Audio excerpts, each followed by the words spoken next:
আগামী 22শে ডিসেম্বর রবিবার ধর্মতলার বুকে হতে চলেছে এক মহা সমাবেশ, যেখানে মূল বক্তা শুভেন্দু অধিকারী। এই সমাবেশে ডাক দিয়েছে West Bengal linguistic minorities association.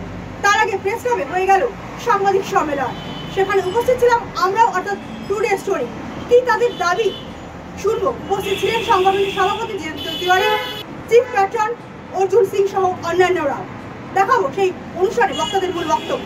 আমরা আশা রাখবো যে রাজ্য সরকার এবং রাজ্য সরকারের পুলিশ এই right two free expression of our views সেটা থেকে আমাদেরকে বঞ্চিত করবে না। আমরা আমাদের কথা যেন পিসফুলি বলতে পারি সেই সুযোগ আমাদেরকে করে দেবে। আরো দুদিন আমরা দেখবো, দুদিনের মধ্যে যদি পুলিশ পারমিশন না দেয় তাহলে আমরা কোর্টে গিয়ে যদি পারমিশন নেওয়ার কোনো সুযোগ থাকে সেই চেষ্টা আমরা করবো। তারা এসে ভোটার লিস্ট পেয়ে যাচ্ছে, আধার কার্ড হয়ে যাচ্ছে, পাসপোর্ট হয়ে যাচ্ছে, তারা এখানকার নাগরিক হয়ে যাচ্ছে, আবার বাংলাদেশেও তাদের ভোটার লিস্টে নাম আছে।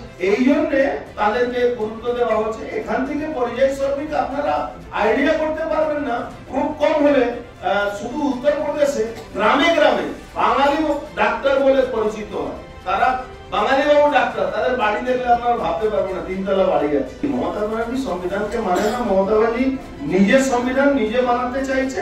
উনি নিজে বাংলাকে বাংলাদেশ সঙ্গে হাত মিলিয়ে, ইউনিয়নের সঙ্গে হাত মিলিয়ে নতুন একটা দেশ বানাতে চাইছে। সেটা উনি কোনোদিন সফল হবে। গুটি কয়েক দুষ্ট ব্যক্তি বাংলার এই সংস্কৃতি বিনষ্ট করতে পারবে না এবং সংখ্যাগরিষ্ঠ মানুষ এই বিভাজনের তত্ত্বে বিশ্বাস করেন না। তারা মনে করেন যে বাংলার মাটিতে যারা বসবাস করেন, বাংলাকে যারা ভালোবাসে, বাংলায় এগিয়ে গেলে যারা আনন্দ পায়, যারা খুশি হয়, যারা গর্ববোধ করেন, তারা সবাই বাঙালি, সে যে ভাষায় কথা বলুক না। আমাদের রাজ্য কমিটিতে বাংলা ভাষাভাষী মানুষও আছে, আমি তাদের মধ্যে একজন। এবং আমাদের এই সংগঠনে বাংলা বিরোধী কোন রকম বিষয় নেই এবং আমরা বাঙালিদের নিজের ভাইয়ের মতোই দেখি।